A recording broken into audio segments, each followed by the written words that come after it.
Heard every week on the amateur radio bands all around the world. Broadcast on low-power AM and FM stations all across the United States. And one of the first podcasts on the internet. We are This Week in Amateur Radio, the worldwide premier amateur radio and technology news magazine and bulletin service of the air.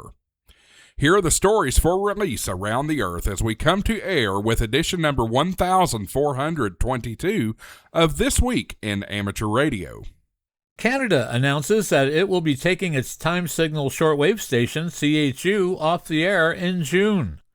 Senator Ted Cruz praises amateur radio and ham volunteers for emergency preparedness. Hamvention 2026 brings an estimated $35 million impact to the Xenia, Ohio region. Radio Amateurs of Canada Vice President and former This Week in Amateur Radio news anchor Brent Taylor, VY2HF, becomes a silent key. Registration is now open for the 2026 ARRL National Convention in Huntsville, Alabama. 38,000 guests visited this year's running of the Dayton Hamvention. China announces a massive breakthrough in battery technology. We'll have the story. AMSAT's Dayton Forum covers education, operations, and future satellite projects. The legislature in Suffolk County, New York, has designated June as Amateur Radio Month. And AMSAT announces Bird Chase Bingo during the summer of 2026, adding a new twist to satellite operating. We will tell you all the details coming up in this week's report. These headline stories will come to you in a moment, along with this week's special features. We'll visit with Bruce Page, KK5DO, and get an update from AMSAT and what's new with all those amateur satellites in orbit. Australia's own Ono Binshop VK2 FLAB and Foundations of Amateur Radio will take a close look at why you should use Logbook of the World. Our own amateur radio historian, Will Rogers, K5WLR, returns with another edition of A Century of Amateur Radio. This week, Will takes us back to the summer of 1924, which brought the first explorers to the 4 new shorter wavelength bands that were opened up to amateur use in July of that year. This is part 1 of a 3-part edition entitled DX Records and Shortwave Reflections, or The Heaviside Road to the Antipode. And we will stop by and visit with Bill Salyers, AJ8B, in the DX Corner, with all the latest news on DXpeditions, DX, upcoming contest, and much more. That's all straight ahead as North America's premier amateur radio and technology news magazine and bulletin service. This Week in Amateur Radio starts right now. Reporting from our headquarters studio facility just outside of Albany, New York, where we're still waiting for summer to load, I'm George, W2XBS. Reporting from our studios in beautiful Orland Park, Illinois, where summer, or at least spring, has finally arrived, I'm Mike Nikolich, K9DX Mike. And reporting from our news bureau just outside Rochester, New York, along the southern shore of Lake Ontario, this is George, Kilo Charlie 2, Oscar X-Ray Juliet. And reporting from our highly sophisticated news bureau somewhere in Wisconsin, where coffee consumption is up 300% and coax cable shortages are being blamed on field day preparations. I'm Marvin Turner, W0MET. And reporting this week from our news bureau in Cortlandville, New York, where this ham is looking forward to all the summer ham fests, even though he doesn't have much money left after Dayton. But I'm Chris Perrine, KB2FAF. And reporting from the Ham Shack TV studios in Knoxville, Tennessee, where I've got a river flowing through my backyard right now because it has poured this evening. 3 inches of rain in the past couple of hours. I'm Josh Marler, AA4WX. From the sunny Space Coast in Florida, I'm Ed, W2PH. And reporting from our New York News Bureau, where the Cottonwood are doing their seasonal shedding routine, I'm Eric, Kilo Delta 2, Romeo Juliet X-Ray. And reporting from our amateur radio outpost in the Catskill Mountains of upstate New York, where the grass is growing uncontrolled and it looks like it'll be a great hay season here, I'm Don Hulick, K2ATJ. Leading off our news this week, this story has officially run out of time, literally in Canada. For generations, Canadian radio listeners have heard the steady tones of CHU. The station was part of the soundscape of shortwave radio. Whether you were a ham operator checking propagation, a shortwave listener tuning the bands late at night, or simply someone fascinated by precision timekeeping, CHU represented something uniquely Canadian, a direct connection to the nation's official atomic clock service. Now, another chapter in Canadian radio history is coming to an end. This comes on the heels of earlier news that Environment and Climate Change Canada has permanently discontinued the Weather Radio Canada service. If propagation conditions were good and delays were accounted for, CHU could deliver timing accuracy better than 1 millisecond. For decades, CHU was Canada's equivalent to America's WWV and WWVH time stations, operated by the NIST in the United States, in Colorado, and Hawaii. Canadian shortwave station CHU is scheduled to go off the air on June 22nd. The station delivers the nation's official time from a transmitter site southwest of Ottawa, broadcasting on 3.33, 7.85, and 14.67 megahertz, allowing listeners in Canada and around the world to synchronize their clocks on coordinated universal time. The service is run by the National Research Council and transmits the time via digital voice in English and French. The time signal radio station uses atomic clocks on the premises, which are checked against atomic clocks based at the council headquarters. Canada first began transmitting the time under the CHU call sign in 1938. The roots of CHU stretch all the way back to the early 1920s. Experimental Canadian time broadcasts began in 1923 under the call sign 9CC before evolving into VE9OB and eventually CHU in 1938.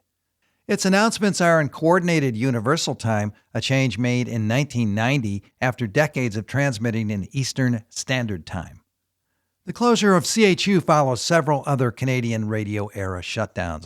In 2023, for example, the CBC ended its famous daily National Research Council time signal broadcast, the iconic Long Dash heard on CBC radio for more than 80 years.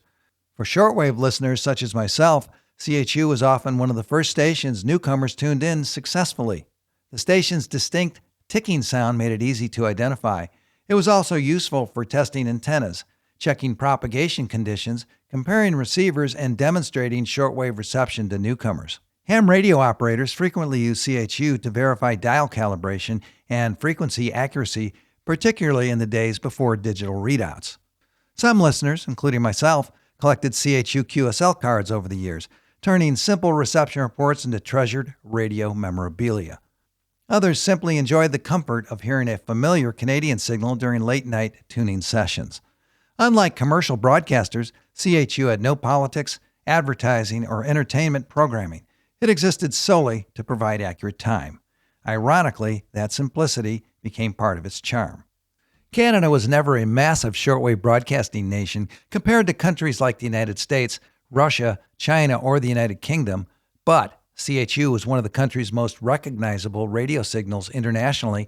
Its closure represents another reminder that shortwave broadcasting itself is fading globally. Many international broadcasters have already left the bands.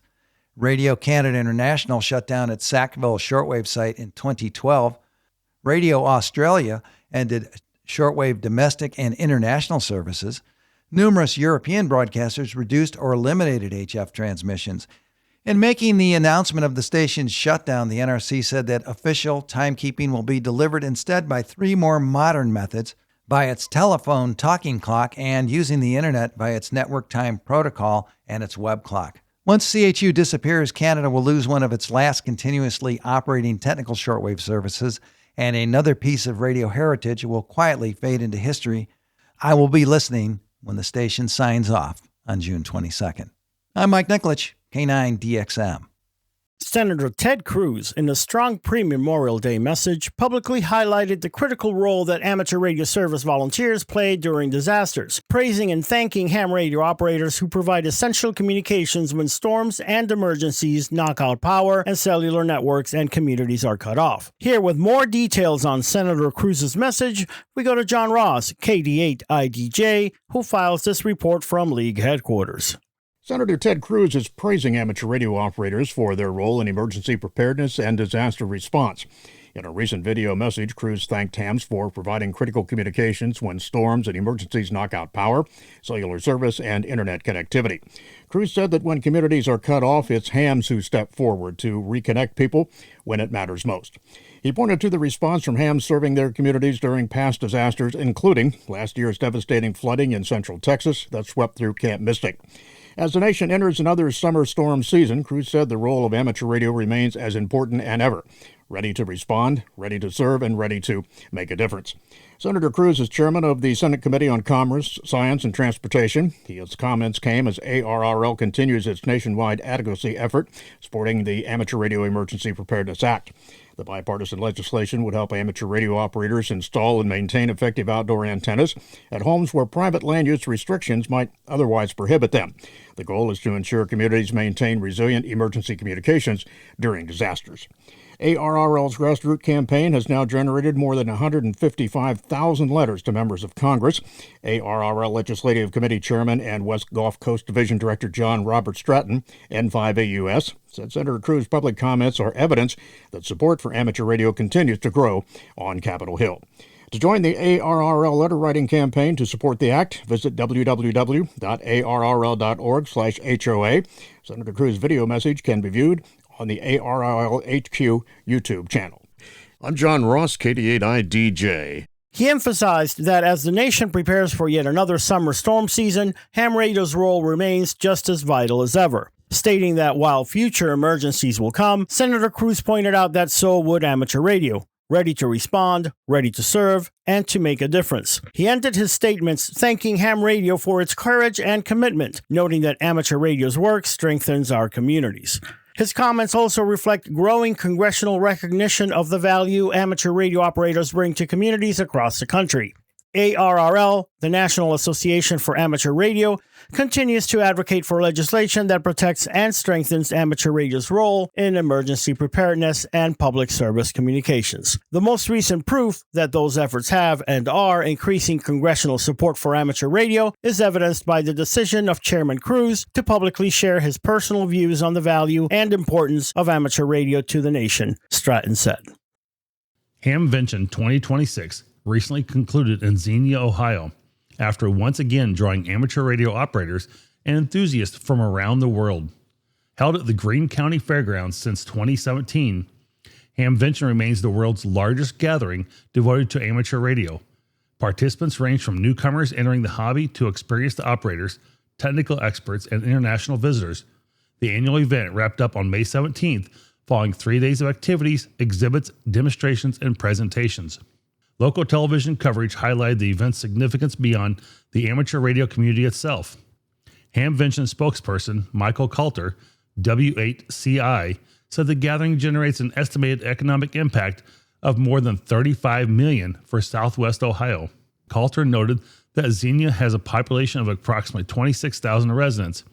While Hamvention attendance rivals and often exceed that number, hotel, restaurants, and businesses throughout the region benefit from the annual influx of visitors. Coulter also emphasized amateur radio's worldwide reach and continuing growth. He noted that amateur radio operators are licensed in approximately 160 countries around the globe, and that the United States alone now has more than 750,000 licensed operators. Hamvention continues serving as a central meeting place where operators can discover new technology, exchange ideas, and connect with the broader amateur radio community.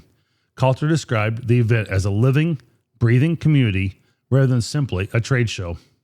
The television reports included several views of AMSAT activities during Hamvention 2026, including amateur radio satellite operational demonstrations outside of the AMSAT exhibit area.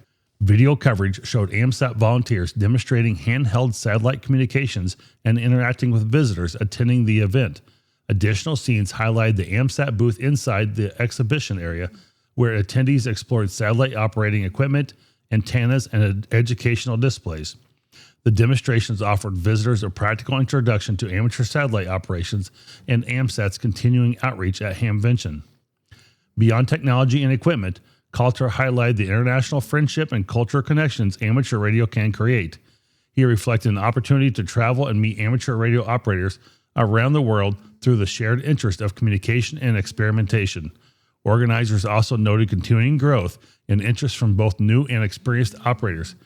Hamvention 2026 concluded after another year celebrating amateur radio's technical education and global community spirit.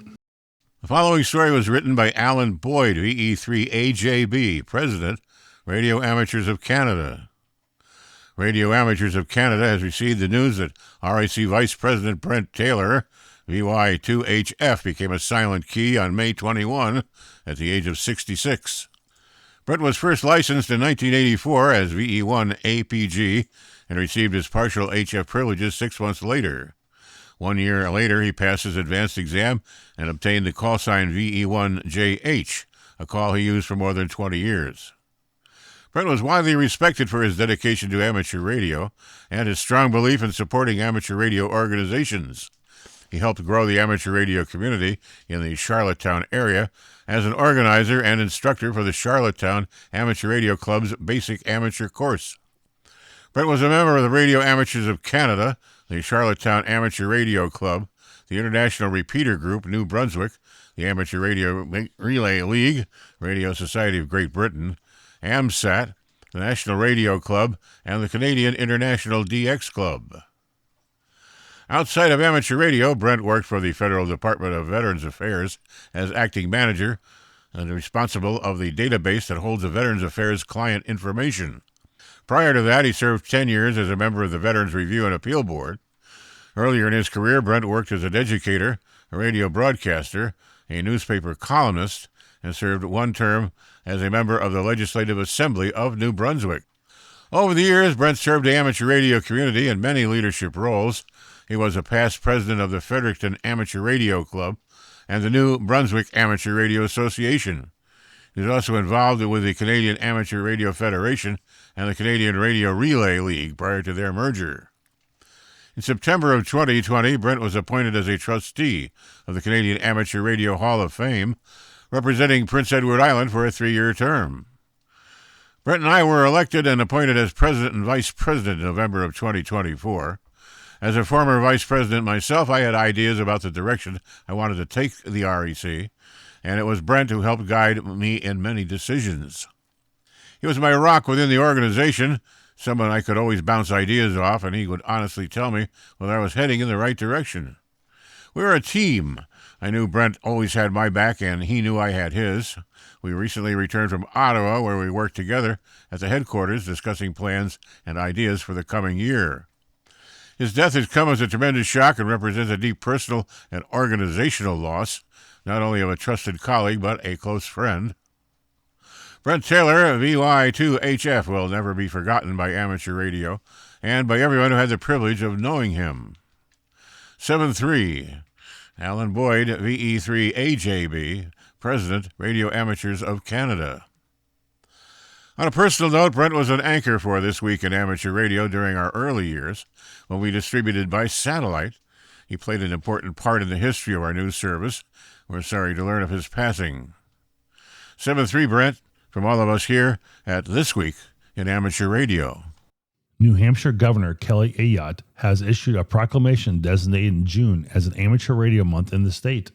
With all the details on this proclamation, we go to John Ross with this report from League headquarters. IOC's proclamation was issued in recognition of the valuable service that amateur radio operators provide to their communities at no cost.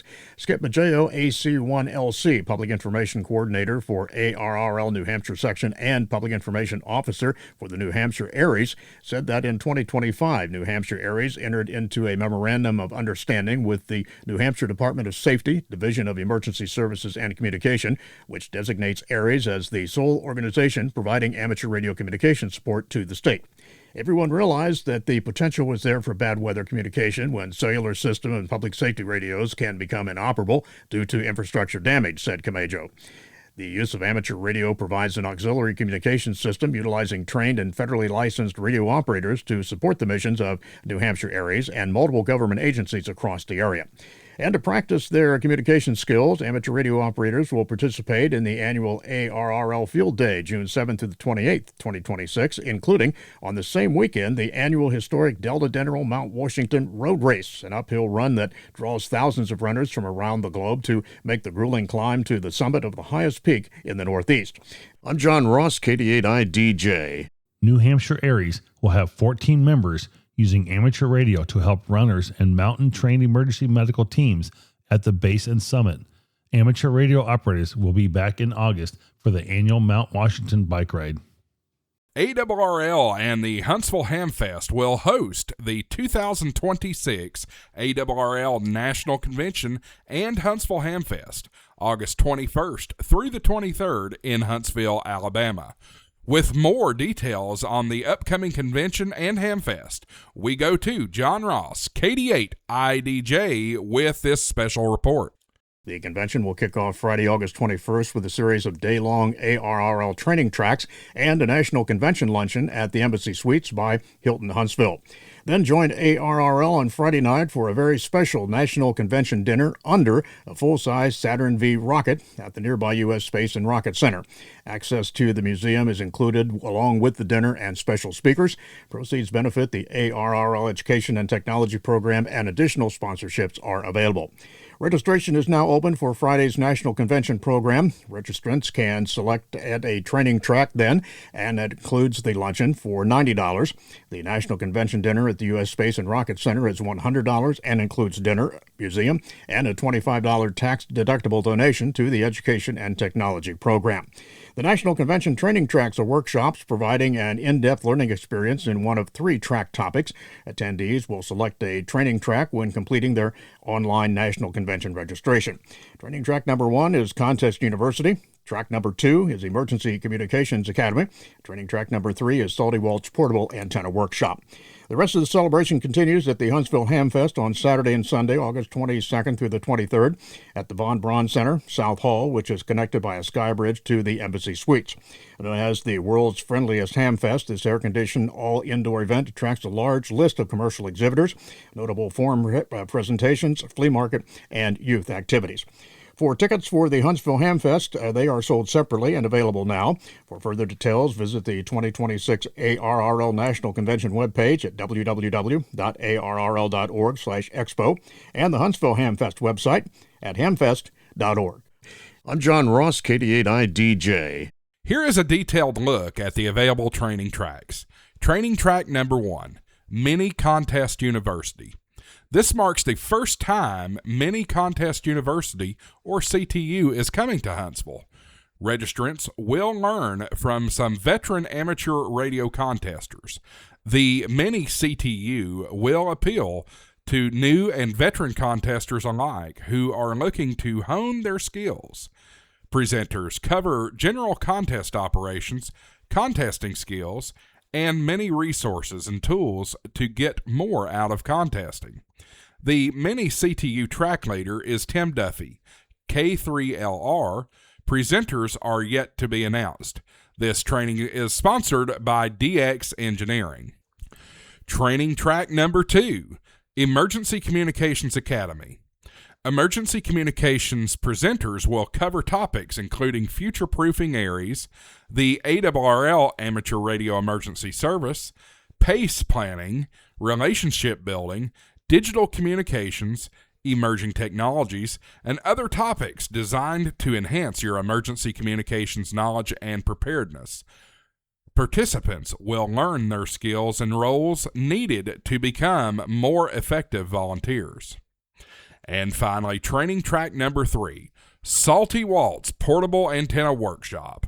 This workshop, led by Walt Hudson, K4OGO, with additional presenters, will feature practical information for portable antenna building, deployment, and operating. For further details, visit the 2026 ARRL National Convention webpage at www.arrl.org/expo and the Huntsville Hamfest website at hamfest.org. Hamvention organizers are calling it a record. Nearly 38,000 guests turned the Greene County Fairgrounds and Expo Center in Ohio into Ham Radio Central for one weekend. The official count, 37,924. Visitors to Hamvention and more than 600 additional volunteers.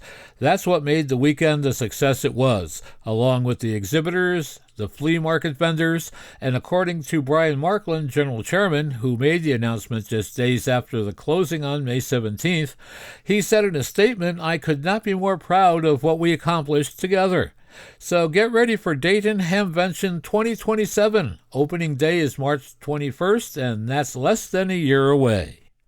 It's never too early to start preparing for ARRL Field Day, June 27 and 28. In fact, the Great South Bay Amateur Radio Club in Babylon, New York, is doing just that.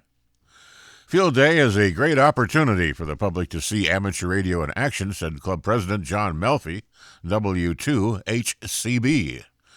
Whether it's providing communications during disasters or simply connecting with people around the world, ham radio remains a vital and exciting technology. Field Day also highlights the role that amateur radio operators play in supporting emergency communication, including coordination with agencies such as the FEMA, the American Red Cross, and local emergency management organization. This year's Field Day theme is Amateur Radio, a national resource, with all of the information you need to get started and can be found on the Field Day web page.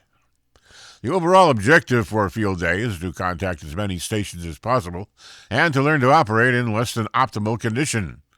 Many clubs choose to set up camp-style fashion with portable equipment, temporary antennas, and off-grid power source. Field Day is open to all amateurs in the areas covered by the ARRL and RAC field organizations. DX stations residing in other regions may be contacted for credit but are not eligible to submit entries. Each claimed contact must include direct initiation by the operator on both sides. Initiation of a contact may be either locally or by remote. Also, check out the Field Day site locator page to help find participating stations near you. As an added incentive for anyone participating in ARRL's year-long America 250 Worked All States Award, contacts made with ARRL-affiliated clubs all year, including Field Day, will count towards your America 250 WAS-affiliated club endorsement. Check out those details at www.arrl.org/America250-WAS. Check out those details at www.arrl.org/America250-WAS. All of this, combined with the ARRL Year of the Club, provide a perfect opportunity for radio clubs to set up stations in public places and demonstrate ham radio science, skill, and service to our communities and our nation. Take a cue from the Great South Bay Amateur Radio Club and start packing for ARRL Field Day 2026. Hello and welcome to the DX Corner for your weekly dose of DX. I'm Bill, AJ8B. Let's start with an announcement about a big DXpedition. Charlie 8 Kilo to Mozambique. There will be a DXpedition by the Czech DXpedition Group November 11th to the 18th. They will leave home on November 9th and get back home on November 20th. They'll start assembling the station on the 10th and the 11th, expecting just a little time on the air at first, with the full operation ramping up November 12th through the 18th. Their plans are for single sideband CW, RTTY, FT8, FT4, and PSK. The bands will be 160 through 6 meters, including 60 meters, Joe, and the QO100 satellite and Club Log live stream if the internet connection is good enough. They also plan to focus on the low bands, QSL via OK6DJ, OQRS, and LOTW. So as we start getting the sunspots to wind down, you'll see more and more of these DXpeditions that are going to places to kind of get them done and then hold your breath for a couple years and then ramp up again. The following DX information comes from Bernie, W3UR, editor of the Daily DX, the Weekly DX, and the How's DX column in QST. If you would like a free 2-week trial of the Daily DX, your only source of real-time DX information, just do what several other listeners and readers, viewers have done, and drop me a note at thedxmentor@gmail.com. I have some details on the Charlie Papa 7 DXpedition to Bolivia. Their QRV from Tarija until June 6th, including CQ Worldwide WPX CW. The rest of the time they will be on single sideband CW and FT8, 160 through 6, and EME on 144 and 432 MHz. QSL direct to LU1 FM and Club Log OQRS as well. WA7RAR, Chris, is QRV from Bonaire as Papa Juliet 4 Charlie Bravo until June 8th, CW and single sideband, 20 through 10 meters, and from POTUS sites around the island. Alan, Fox 8 Fox Uniform Alpha, will be in Kigali, Rwanda, operating holiday style as 9 X-Ray 5 Kilo Mike from June 4th to the 13th. There will be activity on CW, sideband, and in digital modes on all HF bands, and depending on local conditions, possibly 160 meters. QSO will be uploaded to LOTW and an OQRS. QSL director via the Bureau to F8 FUA. OH1 LEG and OH1 MM, Juha and Marcus will again activate Oscar Juliet 0 Zulu and Oscar Juliet 0 Mike November, respectively, from Market Reef until June 6th. It will be the same gear as previously, a pair of IC7300 radios and dipoles and other wire antennas. Modes will be sideband and FT8. Juha says that they do 4 meters down to 160 meters and, quote, I like more low bands, end quote. They will not do Logbook of the World or EQSL. 3 Golf 0 Zulu became QRV from Juan Fernandez using 17 meters sideband and FT8 with a single element Delta Loop antenna. Philippe was still installing additional antennas and planned to bring a linear amplifier online to expand capabilities as of today. Weather on the island was cool but manageable, around 59 degrees Fahrenheit, with clouds, light rain, and mild wind. The antenna site, about 40 meters above sea level, offers strong propagation toward Europe, Africa, and the central U.S. The operation is expected to last about 20 days, so that's a great opportunity for you to get Juan Fernandez in the log. Mac, Kilo Charlie 8, Charlie Papa Kilo, is a flight nurse on temporary duty at Kwajalein Atoll, Marshall Islands, during medevac work and is operating as Victor 7 stroke Kilo Charlie 8, Charlie Papa Kilo while awaiting his Marshallese license. Because the ham shack and antennas are shared with DARPA and NASA, he can only operate when the equipment is not otherwise in use, although he is trying to get on the air as often as possible. He expects to remain for about 3 more weeks. His current equipment is an IC7300 with an M2 71030 LP antenna, and 40 meters seems to be the best band for his setup. There are also experimental fan dipoles for lower bands, possibly including 60 meters, but 80 meters is not available. Victor Romeo 2, X-Ray Alpha November, Alberto, will be on as X-Ray 9, Tango X-Ray November from Macau, June 2nd to June 9th, single sideband CW and FT8, all bands 160 through 6, quote, with a special focus on North America, end quote. He says he will attempt sideband on 80 meters and maybe 160. And you can QSL the XX9 TXN operation to IV3SKB. That's Italy Victor 3 Sierra Kilo Bravo. Zulu Lima 3 India Oscar Holger is back in Watangi, Chatham Islands using the call Zulu Lima 7 India Oscar today until June 4th, including the CQWPX CW weekend. He'll be single operator all band. And you can QSL Holger to Delta Kilo 7 Alpha Oscar.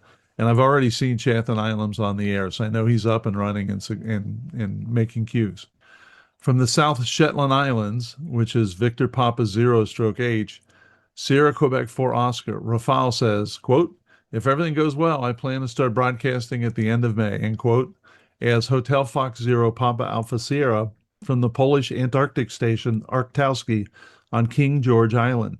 He's installed a Yagi for 20, 15, and 10 meters, as well as one for 6 meters. Rafal still plans to install a dipole for 80 and 40, and he is expected to be there until October. Tango Fox 1 Oscar Lima Olafar and his wife will be on Boa Vista Island, Cape Verde, from June 12th to June 23rd for a 10-day stay. During this time, he will be active on FT4 and FT8 on 80 through 6 meters using the call sign Delta 4 Oscar Lima.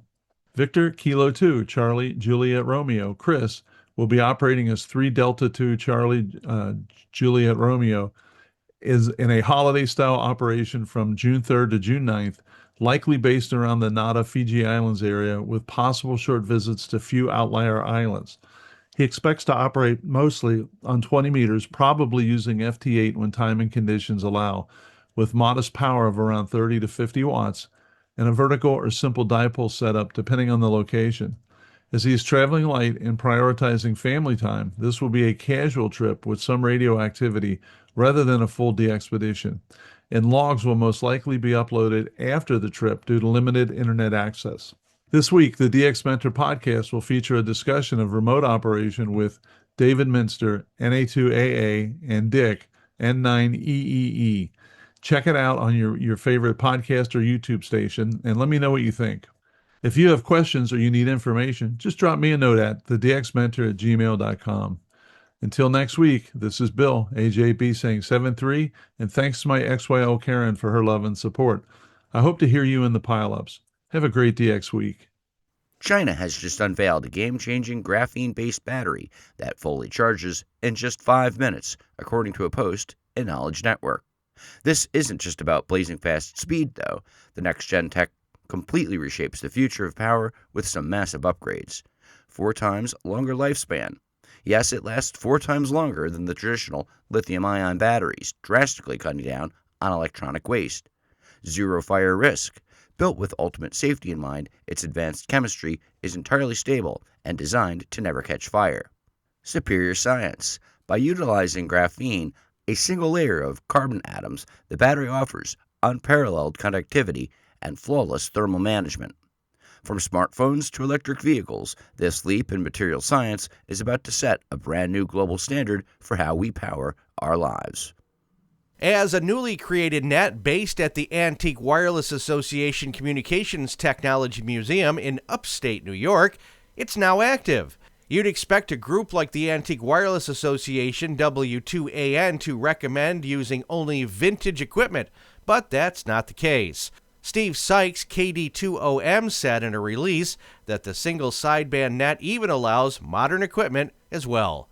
The net takes place on Tuesday from 10 a.m. to 11 a.m. Eastern Daylight Time on 14.265 megahertz, plus or minus 5 kilohertz. Everyone is welcome and encouraged to check in. The topics for discussion are open. Foundations of Amateur Radio. The other day I witnessed a fellow amateur attempting to guilt another into using LOTW, with comments about how their QSO partner would appreciate confirmation via the service even if they didn't care for it. Before I continue, if you're unfamiliar, when 2 amateurs make a contact, or a QSO, with each other, then there's generally a log entry at both ends to record the event. Some amateurs, myself included, save up these contacts and count how many continents, countries, states, and other entities are recorded in the log. Several amateur radio organizations allow you to claim an award for such a record. However, before they accept your word for it, they require confirmation of the contact, something that the amateur community refers to as a QSL. To recap, a QSO is the contact, a QSL is the confirmation of that contact.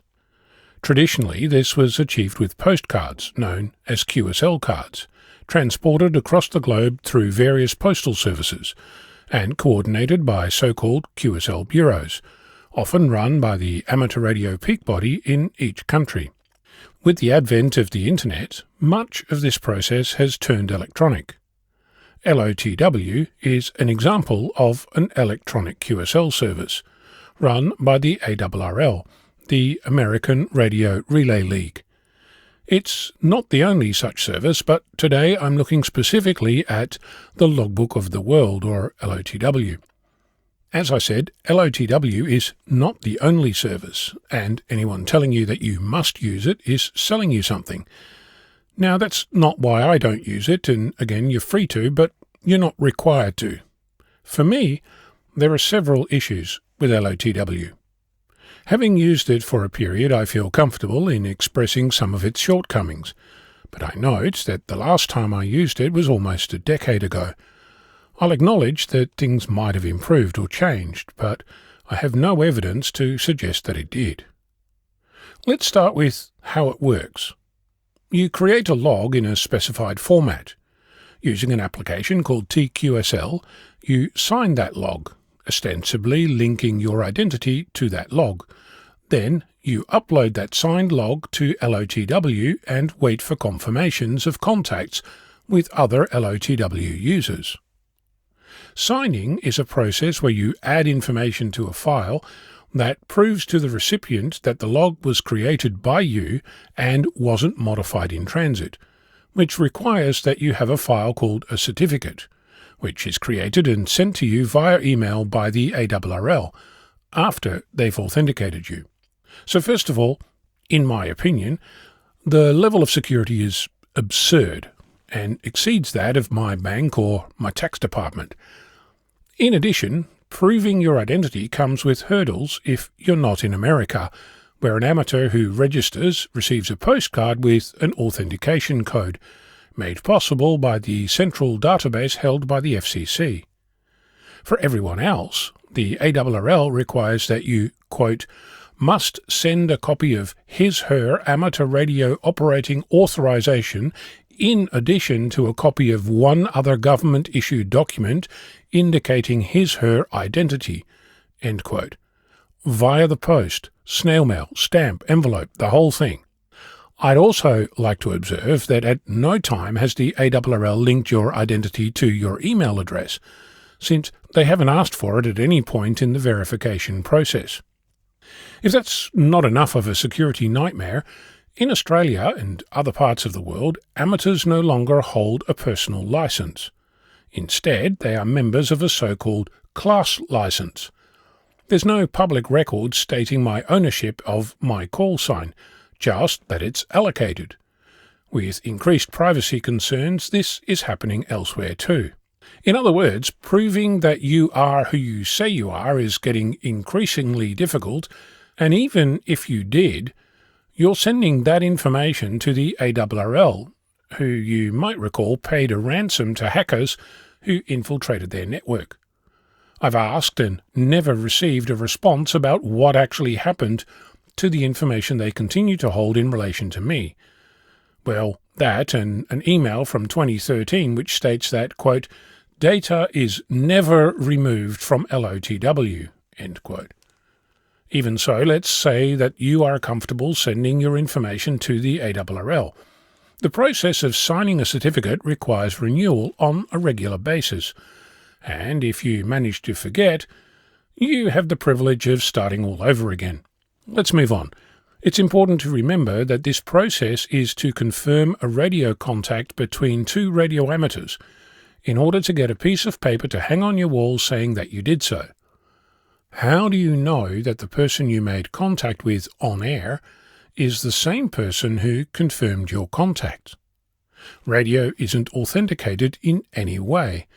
Why should the confirmation be? Remember, before the internet, this was done with postcards. Security and authentication aside, there's plenty more issues. I hold the call sign Victor Kilo 6 Foxtrot Lima Alpha Bravo. Several times a year, that call sign is permitted to be Alpha X-Ray 6 Foxtrot Lima Alpha Bravo. I like to operate portable in many different locations. Sometimes I sign stroke QRP for low power. Generally, if the other station is very high power and they're struggling, adding QRP can sometimes act as an incentive to complete the contact. Sometimes I sign portable or mobile, depending on the situation, and when I'm moving, I'm not in a specific location. Why am I raising this, you ask? Well, it turns out that you need to make a new location for every single one you're operating from. You also need to register each call sign and each variation, since apparently Victor Kilo 6 Foxtrot Lima Alpha Bravo and a Victor Kilo 6 Foxtrot Lima Alpha Bravo stroke QRP are two different stations. And if I sign with Alpha X-Ray 6 Foxtrot Lima Alpha Bravo, I need to request another certificate. So this is increased convenience, apparently. Then there's the argument that you're missing out. Let's get this straight. As far as I can tell, the bulk of LOTW users are American, For me, a contact with America is a single log entry to add to my continent and country list. Tell me again why I should care about this when I'm not in America. There's a list of 340 DXCC entities which you can buy from the ARRL for $5.95 plus shipping, because of course in this digital age there's a shipping charge. In other words, this is the ARRL attempting to own the notion of confirming contacts between radio amateurs, and, in my opinion, being obnoxious about it. Here's another issue. If this was really so marvellous, why hasn't any other peak body adopted the logbook of the world for their system? Why is there not a WIA version, an RSGB one, and for each of the various countries who have closed their local QSL bureau due to lack of funding, since the postal burden on them has exploded to become non-viable? I think that LOTW is a solution looking for a problem, peddled by people who have something to sell, and while there was a time that it might have been bleeding edge, that ship has sailed. You're free to use it, but I wouldn't recommend it. If you have never stepped into this, alternatives to explore include Clublog, EQSL, QRZ, OQRS, and plenty of print-on-demand QSL card services. And if you're searching, apparently QSL is also Queensland Sugar Limited, so pay attention. I should also mention that there's SOTA, Summits, POTA, Parks, and other on-the-air services that will happily take your log and confirm contacts. Here's a thought. How about we use the Fediverse to federate and decentralize the process? Or perhaps we might use something as mundane as email. If you want to use LOTW, by all means, go right ahead. But I won't, and if I knew how, I'd get the ARRL to remove all my records from it. Mind you, I'd have to trust them at their word, because I can't log in to check. I'm Ono, Victor Kilo 6, Foxtrot Lima, Alpha Bravo. As part of the Ham Radio 2026 event at Friedrichshafen, Germany in June, AMSAT Deutschland cordially invites all QO100 users and amateur radio satellite enthusiasts to an open community workshop. Building on the experiences with Qatar Oscar 100 and current activities in the future geosynchronous Earth orbit environment, the event invites amateurs to discuss together with the community what a future geostationary amateur radio payload could look like. The aim of the workshop is to gather ideas, requirements, and perspectives from the user community and place them in a common context. As a basis for the discussion, AMSAT DL will present 2 or 3 concrete mission and payload concepts that reflect different developmental directions and are deliberately put up for open discussion. 1. Enhanced QO100 Plus Basic, an evolutionary approach that builds on the success of the QO100 classic bent pipe narrowband and wideband transponders, an advanced beacon architecture, multiband downlinks, and additional functions such as text and image transmission for emergency and disaster communication, Internet of Things, and more. 2. Digital Innovation Lab, a more experimentally oriented concept with extensive digital signal processing on board. The focus is on flexible software-defined payload architectures, regenerative processing, and digital playground for new modulation and access methods and user experiments, but with the risk of being very software-heavy. 3. High-Frequency Pathfinder, an explorative approach with beacons and experiments in very high frequency ranges, supplemented by new antenna concepts, propagation and environmental measurements, as well as Earth and space imaging. These concepts are not intended as ready-made solutions, but as a basis for discussion. The aim is to evaluate together with the participants which approaches are particularly interesting, sensible, and sustainable for the amateur radio satellite community. Which aspects should be pursued further or in greater depth, but also the risks and dependencies should be addressed. The workshop's location in the Neue Messe will be announced as the date gets closer. Meanwhile, AMSAT DL welcomes everyone with varying levels of experience. All that is required is an interest in amateur radio satellites and helping to shape their future. The AMSAT DL meeting will not be the only space-related activity at Ham Radio Friedrichshafen, as this year ASTRO, the astronomy trade fair, will take place alongside the Ham Radio exhibition. Both experienced satellite radio operators and anyone interested in the future development of amateur radio satellites, new technical concepts, and possible applications are invited to attend. Registration is not necessary. Just come along and bring your ideas, questions, and experiences.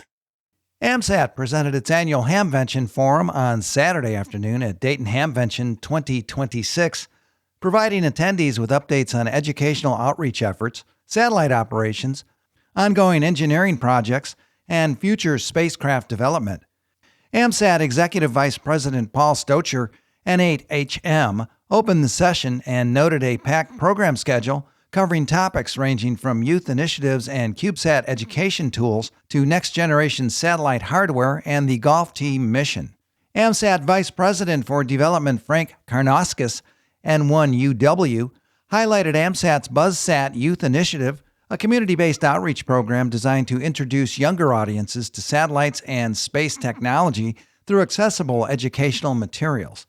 Rather than focusing initially on amateur radio itself, BuzzSat uses topics such as weather satellites, agriculture, climate monitoring, and space exploration to engage students before introducing amateur radio concepts. The initiative includes a downloadable coloring book and a growing collection of interactive educational courses for middle and high school students. AMSAT Vice President for Educational Relations Alan Johnsen, KU2Y, provided updates on the AMSAT CubeSat Simulator project, a low-cost educational satellite emulator designed for STEM education and amateur radio training. The CubeSat Sim transmits actual telemetry and can emulate several on-orbit satellites while removing complexities such as Doppler shift and satellite tracking. Johnston demonstrated command and control functions, including telemetry mode changes and crossband repeater operation, and noted that complete systems, classroom loaner kits, and simplified CubeSat Sim Lite versions are now available.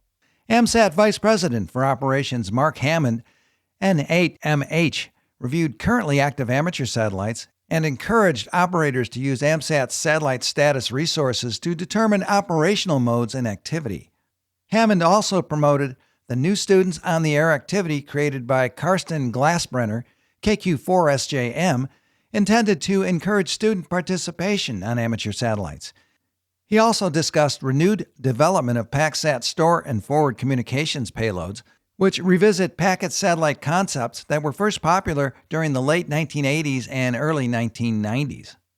AMSAT Flight Software Team Lead Burns Fisher, WB1FJ, and AMSAT Engineering Team Member Ray Roberge, WA1CYB, outlined several engineering efforts, including AMSAT's Linear Transponder Module, Fox Plus satellites, and SDR Gen 2 development.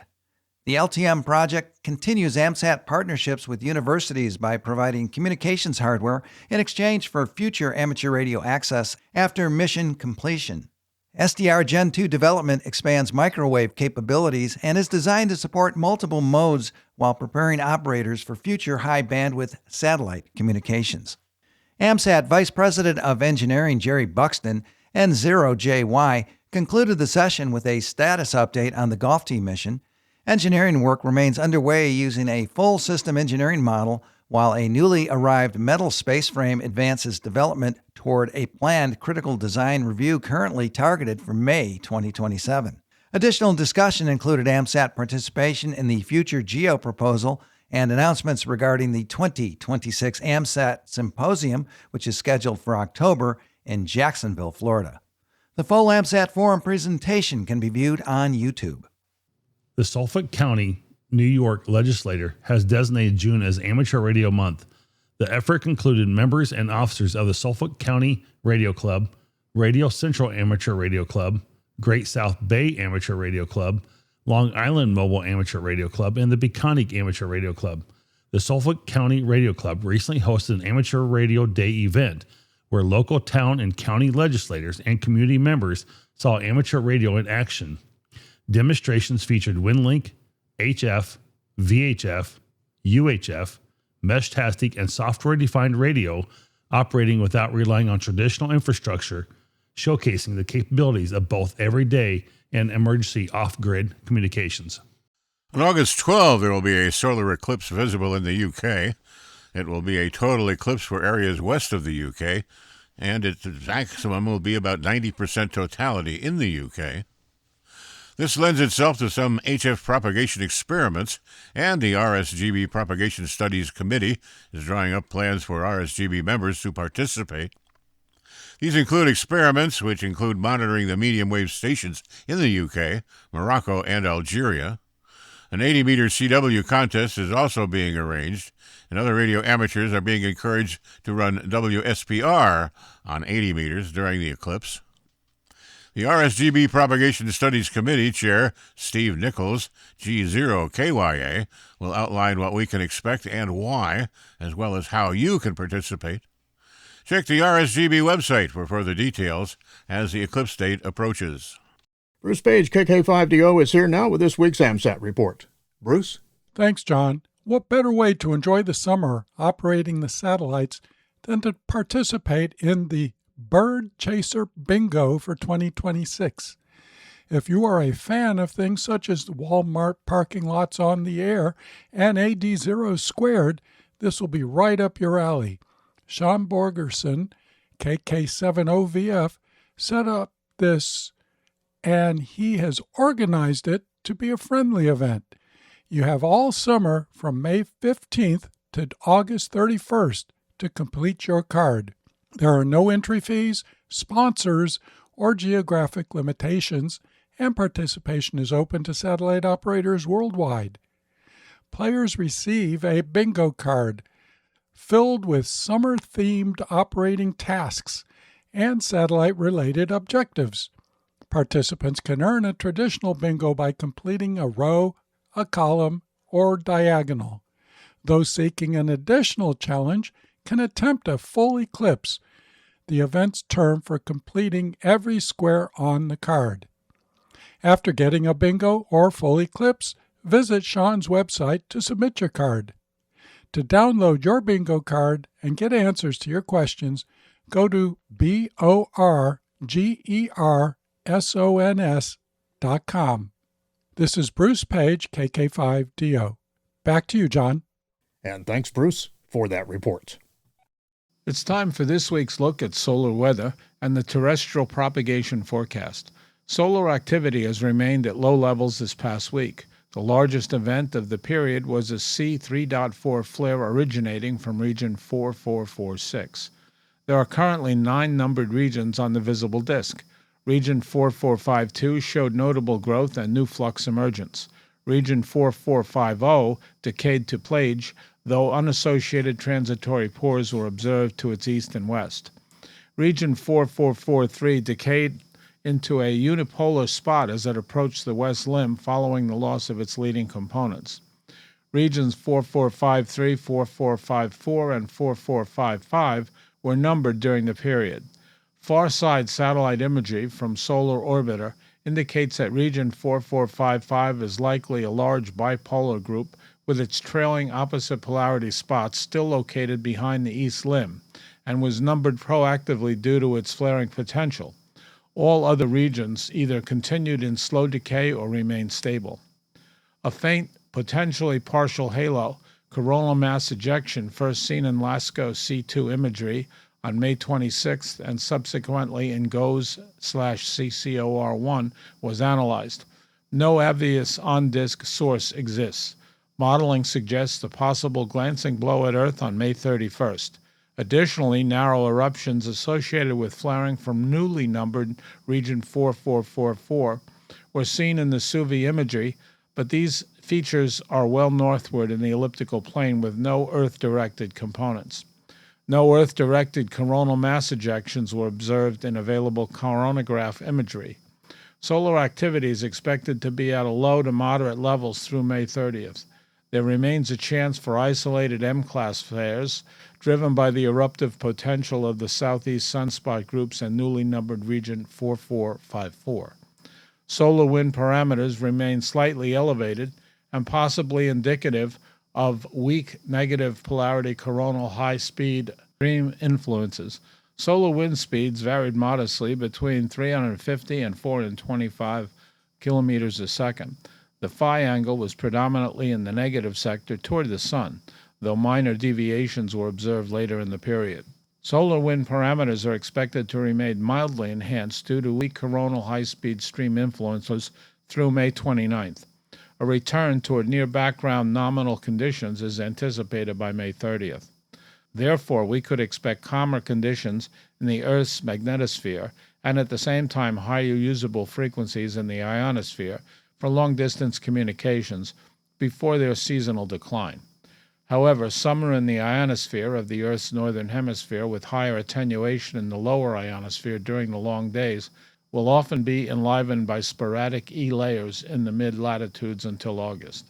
For more information concerning radio propagation, visit the ARRL Technical Information Service, read a quick guide to HF propagation using solar indices, and check out the propagation page of Carl Luzelswab, K9LA.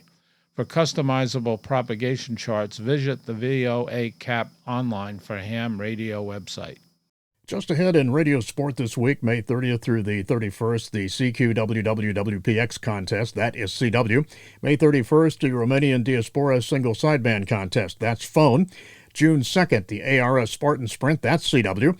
June 4th, the VHF UHF FT8 activity contest, that is digital. And remember to visit the ARRL contest calendar for more events and information in your area.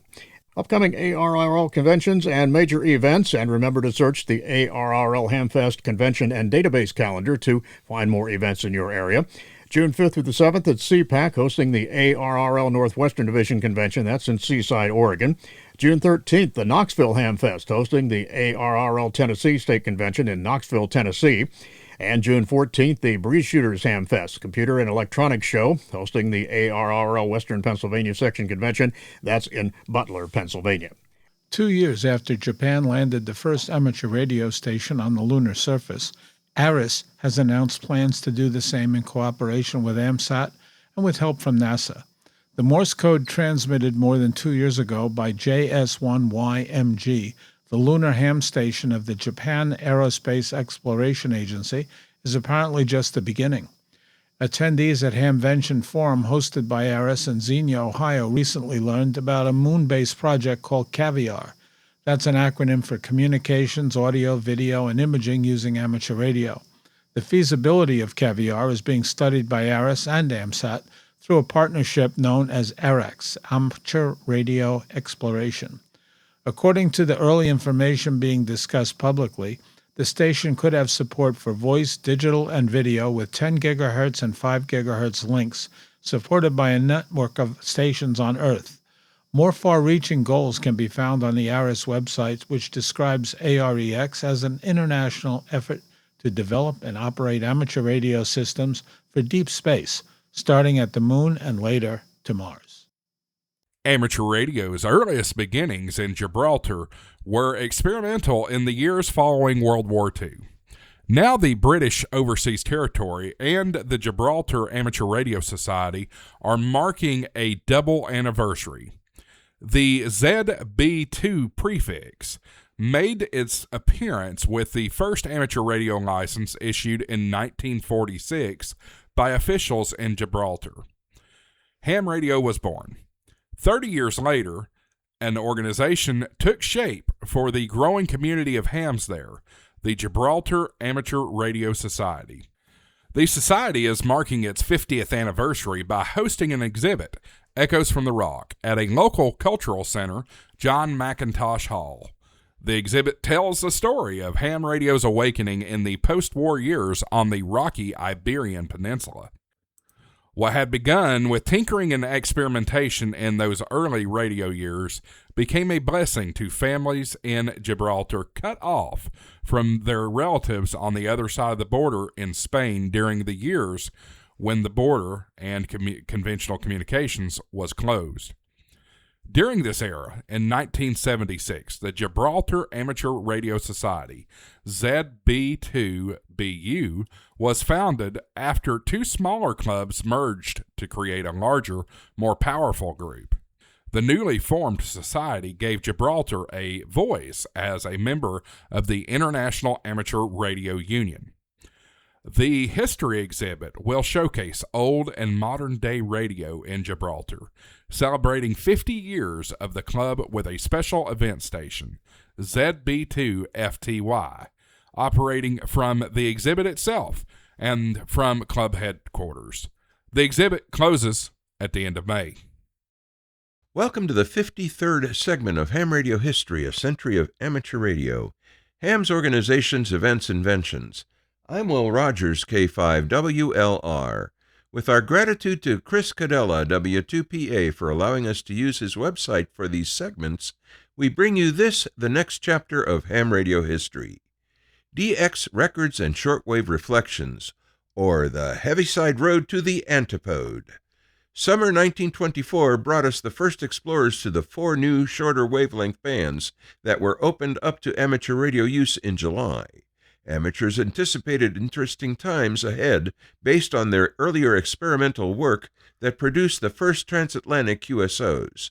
Those had been achieved at 100 meters under special licenses for operating below 150 meters, a region the government designated as reserved the previous year without explanation. This was presented in the previous segment, First Band, Top Band.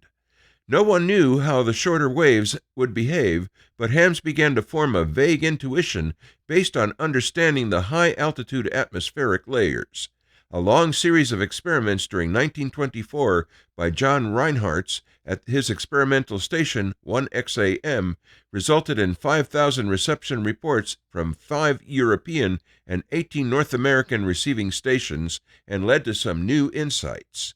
Reinhardt wrote that when very short waves were used, say 20 meters or lower, signals became weaker at night rather than stronger, opposite the case for the familiar wavelengths above 100 meters. Also, signals were often stronger at long distances than short ones. Explaining these behaviors, he noted the existence of the heaviside layer, a conductive shell of upper atmosphere that reflects radio signals. It was believed that at lower altitudes, air is a conductor in the daytime, but becomes an insulator at night, due to the sun ionizing the air in the daylight hours. Therefore, the reflecting layer was at a lower altitude in the daytime than at night. His tests tended to confirm much of this, but it also suggested some modifications to the theory. Reinhardt noticed there were 2 sides to the propagation limiting phenomena. At noon there was a minimum wavelength in the vicinity of 50 meters, below which no signals propagated regardless of the power level, falling off in strength within 1 meter change in wavelength. At the opposite extreme, there was a maximum wavelength above which signals would also fall off. Thus, there seemed to be a band or window of wavelengths that one could get through at midday, and the whole window would move upward in wavelength as the day wore on. He also observed that in daylight there was a region near a transmitter where his signals could be easily heard, followed by a broad range of distances in which there was no signal, followed by a much greater distance where signals could again be heard. The second, longer received distance was, of course, the more interesting one. The distance tended to be shorter toward the east than toward the west before noon, about the same in both directions at noon, and reverse after noon, following the sun. Also, the wavelength of the window would move lower in the morning than increase in the afternoon. His analysis of reception reports also suggested that different frequencies were reflected from layers of different heights at a given time of day. Reinhardt speculated that if higher frequencies penetrated further into the reflection layer than lower frequencies, that would account for the frequency dependence on distance. In all of this analysis, he was considering only a 45-degree radiation angle. Another useful way to view these propagation zones was as concentric rings surrounding a transmitting station. The short, dead, and long zones formed circles around the station at noon, became elongated towards the west in the morning and towards the east in the afternoon. Following this logic, the circles were also elongated away from the equator at any particular time of day. Reinhardt concluded that if this theory held, it should be possible to pick an optimal wavelength on which to best communicate with any given distance on the Earth, depending on the time of day, an essentially correct view, lacking complications not yet understood. But he failed to reason that if ever shortwave wavelengths penetrated further into the reflecting layer, there might be a wavelength above which they never reflect but shoot straight through. He asserted with confidence that 1925 would see direct international contact on waves below 1 meter. He also conceded that amateurs were just beginning to probe propagation phenomena and only through continued experiments at short wavelengths could they gain a more thorough understanding.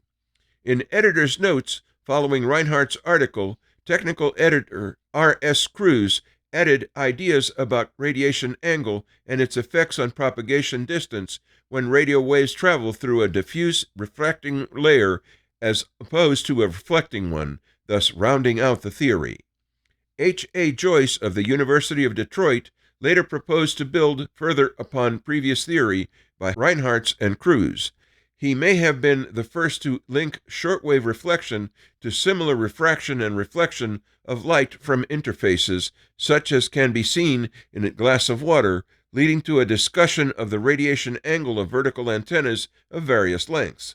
Joyce used simple geometry to approximate the height of the atmosphere reflecting layer by using the radiation angle and the distance of the received station. As fall turned to winter in late 1924 and DX work accelerated, new records were set at a rapid pace. Word spread and amateurs worldwide were entering the shortwave realm in increasing numbers, not just in the U.S. The laurels in this little old game of amateur radio no longer belong to America, reported Warner.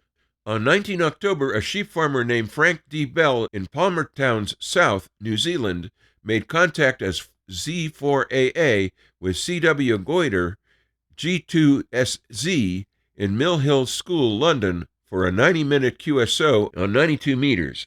6 days later, Ralph Slade of Dunedin, New Zealand, was in contact with British 2NM Gerald Marcus, IARU VP, an 11,900-mile new distance record. Several U.S. New Zealand QSOs were also made and would normally have been a big deal had they not been overshadowed by the UK New Zealand contacts. "It is staggering," exclaimed Warner. "Unless somebody can arrange to get into communication with a ship diametrically opposed his station on the other side of the Earth, carefully arranging to achieve the world's maximum of 12,500 miles, it is very doubtful if this record will ever be exceeded," he wrote, failing to anticipate long-path propagation. However, shortly afterward, R.Y. Orbell Z3AA took a station to sea, sailing from New Zealand to England on an easterly route that took him past Cape Horn into the Atlantic while in constant contact with home. Why, if the New Zealanders can follow Z3AA across the Atlantic to England, they will have succeeded in working around the world in both directions, for the G2SZ Z24AA communication apparently occurred over a line east from Greenwich, wrote Warner, although how he knew this he did not say. Presumably it was because that was the nighttime path, as the prevailing theory would predict. He added that anybody willing to outfit a floating shortwave ham station under the Stars and Stripes and send it to the antipodes of good old U.S. stations, please communicate with ARRL headquarters. Antipodes are diametrically opposite points on the globe. More information can be found in the Trans-Pacific segment.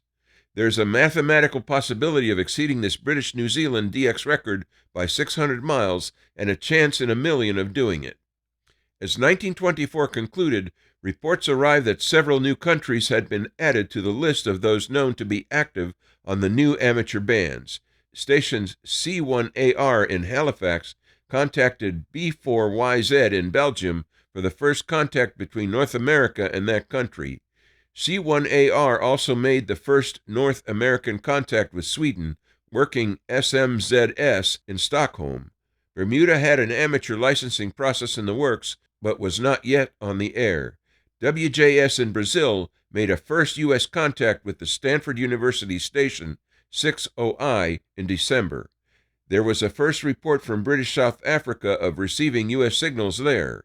In India, an amateur received signals from U.S. station 1AAC in QSO with Z4AA in New Zealand. 1KC in Northampton, Massachusetts, worked GHAI in Mosul, Mesopotamia for the first contact with Asia since the still unconfirmed 7HG contact with JUPU a year earlier. He also worked FAIN in Casablanca on Christmas Eve for the first QSO with Morocco. American 2BY worked EAR2 for the first contact with Spain. Denmark joined in, where D7EC contacted U1MY in East Hartford in November, passing several messages, and on it went. Included in this material are quotes from the following. J.I. Reinhardt's The Reflection of Short Waves, QST, April 1925, page 9. Obituary, Oliver Heaviside, QST, April 1925, page 18. H.A. Joyce, How Are Shortwaves Reflected, QST, 1925, page 29. K.B. Warner, Antipodes Linked by Amateur Radio, QST, December 1924, page 14. This month's International DX, QST, February 1925, page 13. K.B. Warner, Super DX, QST, January 1925, page 13. With our thanks to Chris Cadella, W2PA, for allowing us to use his website, Ham Radio History, A Century of Amateur Radio, Ham's Organizations, Events, Inventions, I'm Will Rogers, K5WLR, reporting for This Week in Amateur Radio. It's time for AMSAT's satellite shorts from all over. And we begin this week in Florida, where we find that NASA engineers have successfully tested a prototype of a lithium-fed nuclear electric propulsion system that could one day help power human missions to Mars. During testing at NASA's Jet Propulsion Laboratory, the experimental thruster reached 120 kilowatts, the highest power level ever achieved in a U.S. electric propulsion test. Unlike conventional chemical rockets, electric propulsion systems use electromagnetic forces to accelerate propellant and can operate with a dramatically improved efficiency. The new magnetoplasma dynamic thruster uses lithium metal vapor and is designed to eventually pair with megawatt-class nuclear-powered systems for deep space travel. During 5 test firings, engineers observed temperatures above 5,000 degrees Fahrenheit as the prototype produced a bright red exhaust plume. NASA researchers hope future versions of the system could support larger payloads and faster crewed missions to Mars. Next, we hear about a newly released video from the YouTube channel Perrine, revisits the unusual history of AMSAT OSCAR 7 or AO7. The amateur radio satellite launched in 1974 that unexpectedly returned to operation after more than 2 decades of silence. The video recounts how AO7 ceased transmitting in 1981 after a battery failure led operators to declare the spacecraft inactive. In June 2002, amateur radio operators discovered that AO7 had resumed operation while in sunlight, likely because long-term changes inside the failed battery pack removed the electrical short that had disabled it. AO7 remains one of amateur radio's most enduring engineering stories and is still active today. Perrine combines historical footage, narration, and technical background to introduce the satellite's story to a broader audience. The complete video, titled "This Cold War Satellite Was Dead for 21 Years, Then It Started Transmitting Again," can be viewed on YouTube.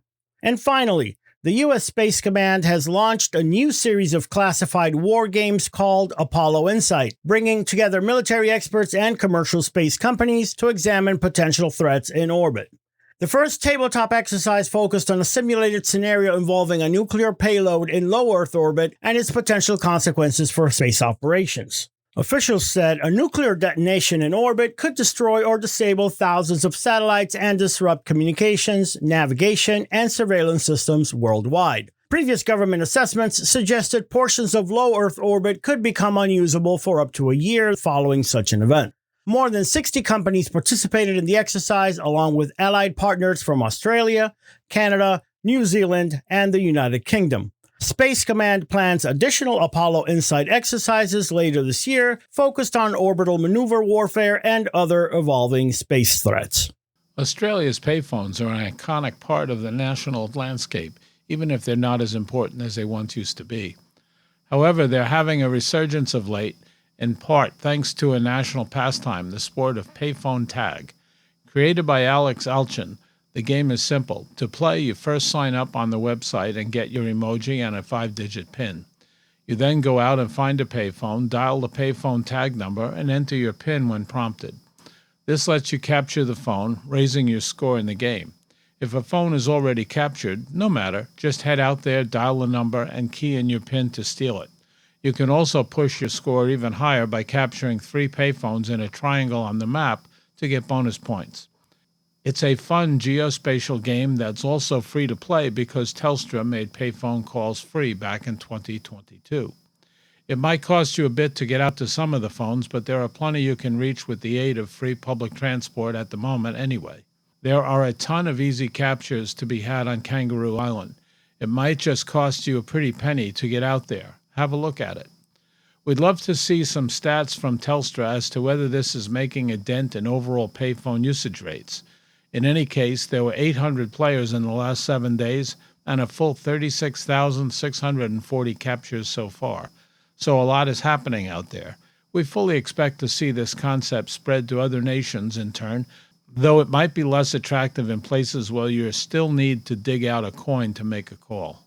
Field Day will bring the single largest on-air event for ham radio operators in the U.S. and Canada on the weekend of June 27th and 28th. It is a weekend for training, preparedness, and practice for all hams, and for some CW operators, it can be a little bit daunting. Free Field Day CW prep classes are being offered throughout the month by the Long Island CW Club, which hopes the sessions will put more confident CW operators into the mix. The free sessions are open to all CW operators of all levels of proficiency, not just members of the LICW Club. The sessions will explain ways to listen and send, common abbreviations used, the Field Day exchange itself, and, perhaps just as importantly, how to operate with confidence. The instructor-led sessions began on the 1st of June and will be held live in the club's public Zoom meeting room. To see the schedule of classes and read more details about the instruction, visit longislandcwclub.org/2026 Field Day. AMSAT has officially opened the nomination period for its 2026 Board of Directors election, which will take place during the third quarter of the year. 3 director positions are set to expire in 2026. The current board members whose seats are up for election are Mark Hammond, N8MH, Bruce Page, KK5DO, and Paul Stotzer, N8HM. In addition to these 3 full director roles, up to 2 alternate directors may also be elected to serve 1-year terms. To nominate a candidate, a written submission is required. Nominations must include the nominee's name, call sign, and contact information, along with the same details for either 5 AMSAT members in good standing or 1 member society endorsing the candidate. Nominations should be directed to the AMSAT Secretary, Douglas Tabor, N6UA, 1133 Verlin Way, Cheyenne, Wyoming, 82009. Per AMSAT's bylaws, all nominations must follow the format specified by the Secretary. Doug Tabor has indicated that nominations will be accepted in both hard copy via postal mail and digital formats, including email or scanned documents. However, fax submissions are not permitted. Email nominations should be sent to dtabor@amsat.org. All nomination petitions must be received by the Secretary no later than June 15th. After the submission deadline, the Secretary will confirm the eligibility of each candidate and the supporting members or societies, with final notification to candidates provided by the end of June. Origami Sat-2, one of 8 satellites, launched aboard Rocket Lab's Kakushin Rising mission for the Japan Aerospace Exploration Agency, or JAXA, on April 23, 2026, has now received an official Oscar designation from AMSAT. Developed by the Institute of Science Tokyo, the satellite has been assigned the designation Fuji-OSCAR 126, or FO-126, following a request submitted through the Japan Amateur Satellite Association. The announcement came after satellite teams confirmed successful deployment and initial on-orbit operations. The 3U CubeSat was designed to demonstrate lightweight deployable membrane antenna technology and promote amateur use of the 5.8 GHz band. Mission goals include testing a high-gain deployable reflector array antenna, demonstrating its performance in orbit, and helping establish methods for future advanced satellite systems. Origami Sat-2 carries both UHF and C-band transmitters and aims to expand amateur radio experimentation beyond traditional VHF and UHF operations. International Amateur Radio Union coordination lists downlinks on 437.505 MHz and 5840 MHz. The satellite supports CW and digital modes, including higher speed data experiments over 5.8 gigahertz link. Project information released by the team indicates a desire to openly share reception techniques and operational status with amateur operators, encouraging wider participation in receiving and decoding signals from the spacecraft. Reports from the satellite team indicate the 5.8 gigahertz downlink has already been confirmed operational. Amateur satellite observers have expressed interest in monitoring activity from outside Japan as additional operational details become available. Origami Sat-2 now joins the long-running OSCAR satellite tradition under its new designation, Fuji-OSCAR 126, continuing the international partnership between satellite developers and the amateur radio community.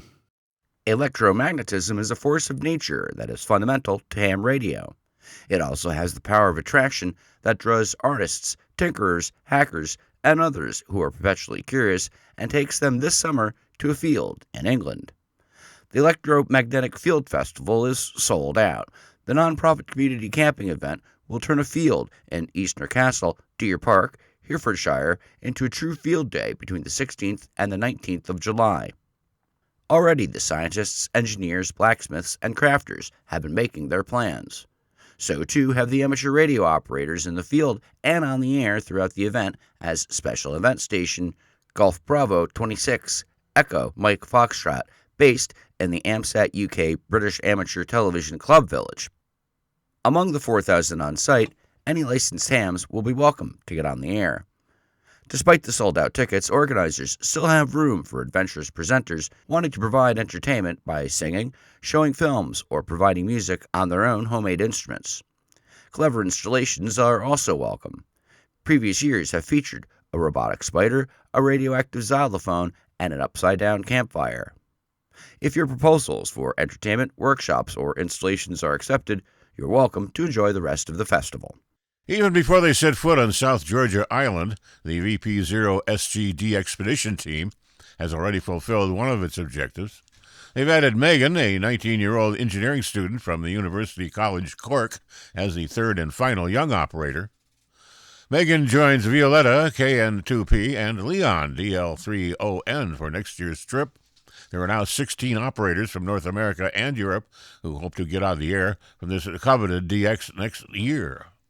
Megan, who's been a ham since 2021, is involved in the E17M contest team and has a particular focus on high-level multi-operator events and CW contesting.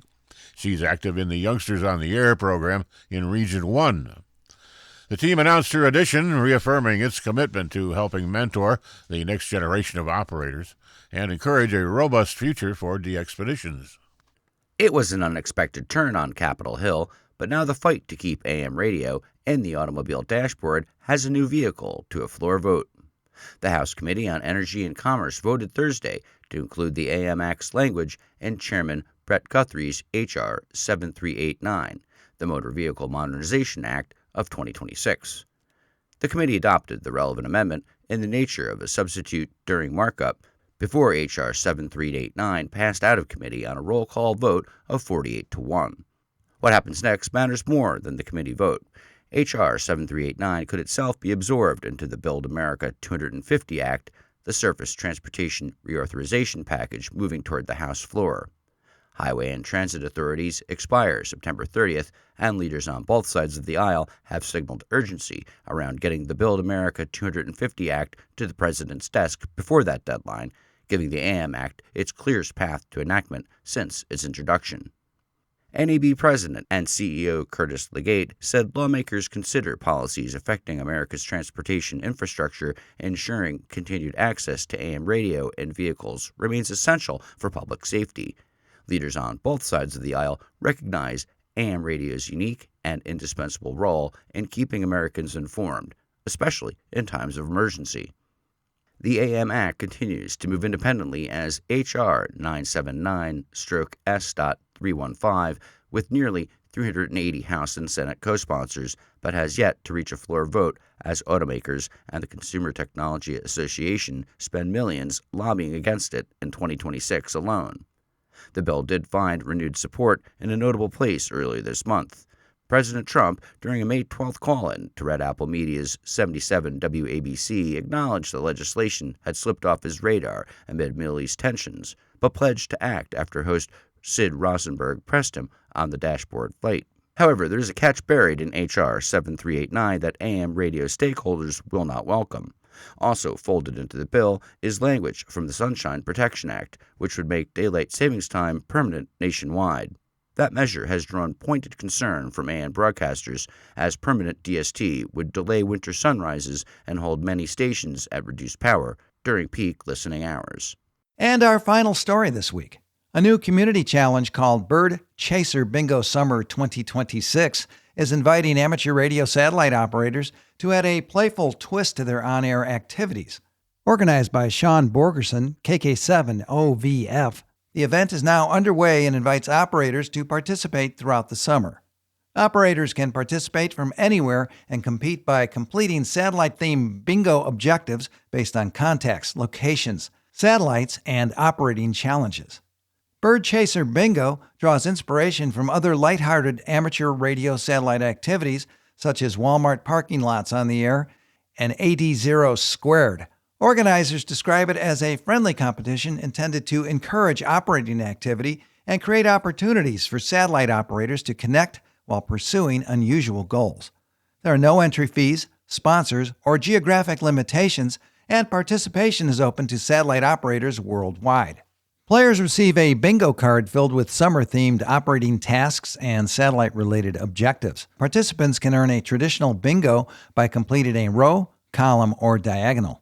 Those seeking an additional challenge can attempt a full eclipse, the event's term for completing every square on the card. Organizers say that a single contact may count for multiple squares if it satisfies more than one requirement, creating opportunities for memorable one QSO bingo wonder moments when several conditions align at once. Operators submitting completed cards will receive recognition, and printable certificates will be emailed for completed bingo achievements. Participants who complete a full Eclipse card are also expected to receive commemorative QSL cards. Event organizers note that QSL distribution outside the United States may be limited by mailing cost and available resources. Activity for Bird Chaser Bingo runs from May 15th through August 31st, 2026, using UTC dates. Completed card submissions are requested by September 15th, 2026. Participants are encouraged to use online tools such as hams.at to identify portable operators and satellite activations. Organizers suggest rovers include notes such as Bingo Campground or Bingo Festival in activation announcements to help other participants locate qualifying activity. Bird Chaser Bingo organizers say that the event is intended as a relaxing summer operating activity rather than a race. Participants are encouraged to enjoy portable operations, unusual activation locations, and the occasional unexpected contact that checks multiple boxes at once. Organizers also encourage operators to share activation details through online tools and social media to attract even more participants. The event runs on the honor system and jokingly warns that any funny business may result in QRM. Additional information, sign-up details, and Bird Chaser Bingo cards are available at www.borgersons.com. That's www.borgersons.com. This Week in Amateur Radio is holding open auditions for news anchors for the weekly national worldwide amateur radio news service. If you have a good radio voice and can reliably read provided news copy, we are looking for you.